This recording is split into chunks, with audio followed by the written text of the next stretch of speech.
ఈరోజు చంద్రబాబు నాయుడు తనకి రోజు భజన చేసే నాయుడు గారినేమో టీటీడీ చైర్మన్ చేసుకున్నాడు. తన గత ఓఎస్డి వెంకయ్య చౌదరినేమో అడిషనల్ ఈఓగా పెట్టాడు. మళ్ళీ జేఈఓగా కూడా పోస్ట్ ఇచ్చాడు. జేఈఓ అనేది ఒక సీనియరు అనుభవం ఉన్న వ్యక్తికి ఇవ్వాల్సిన పోస్టుని ఏ అనుభవం లేనివాడు, భక్తి లేనివాడు, భక్తుల మీద ప్రేమ అభిమానం లేనివాడికి ఇచ్చాడు అంటే దానికి కారణం వెంకయ్య చౌదరి అవటమేనా అని నేను అడుగుతున్నా. ఇక ఎస్పీగా సుబ్బారాయుడు గారు తన దగ్గర సెక్యూరిటీ ఆఫీసర్గా పనిచేసిన వాడిని తిరుపతి తీసుకొచ్చి ఎస్పీగా పెట్టాడు.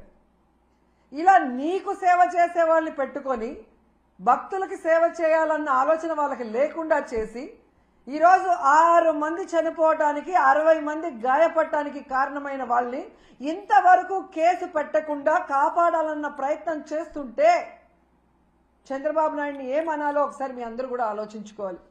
ఎందుకంటే దీంట్లో వీళ్ళందరితో పాటు మొదటి ముద్దాయిగా చంద్రబాబు నాయుడు గారిని పెట్టాలి. ఎందుకంటే ఒక పక్క మోడీ గారి మీటింగ్ జరుగుతుంది, దానికి ఉన్న పోలీసులంతా అటుపోయారు.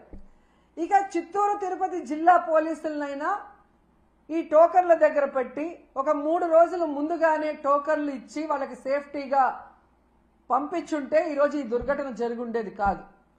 కానీ 9వ తేదీ టోకన్లు ఇస్తామని చెప్పి అది 8వ తేదీ సాయంత్రానికే ప్రీపోన్ చేసి 6, 7, 8 చంద్రబాబు నాయుడు కుప్పంలో కూర్చొని ప్రోగ్రాం చేసుకుంటూ పోలీసుల్ని అధికారుల్ని తన చుట్టూ తిప్పుకొని వాళ్ళని పని చేయకుండా చేసి 6 మందిని చంపేసి ఇప్పుడు అధికారుల తప్పిదమంటే ఇది తప్పించుకోవడం కాదా? ఇది ముమ్మాటికి చంద్రబాబు నాయుడు ఆయన ప్రభుత్వం చేసిన హత్యే.